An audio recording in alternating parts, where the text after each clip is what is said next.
Bado tupo kwenye series zetu za biashara 8 unazoweza ukaanzisha na mtaji ambao hauzidi $100,000 na ukatengeneza pesa kweli kweli. Sasa leo tuko kwenye biashara ya shoe shine. Hii tunaita shoe shine ya Prime Service. Ikoje? Hii sio shoe shine ya kawaida. Wekeza $100,000 kwenye huduma hii ya kishua. Sasa kama ni shoe shine ya Prime Service, usikae chini ya mti. Sikiliza jinsi unavyotakiwa kufanya. Usikae chini ya mti. Tengeneza mobile kit nadhifu kwa $70,000 tu. Wewe ni shoe care expert. Kwa hiyo jipange utengeneze pesa.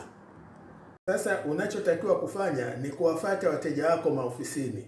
Ndivyo utakavyowapata. Wafuate wateja maofisini. Osha sneakers, ng'arisha ngozi. Huduma yako ni kati ya shilingi 2,000 hadi shilingi 5,000 na sio 500. Sasa hiyo ndio biashara ya 8 ambayo ni ya mwisho kati ya zile biashara 8 ambazo unaweza ukaanzisha kwa mtaji wa chini ya $100,000 na ukatengeneza pesa nyingi tu. Lakini nakukaribisha kwenye YouTube channel yetu ya How to Start Business.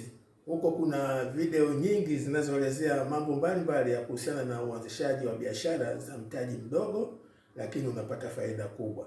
Huko ndo kuna kila kitu. Karibu.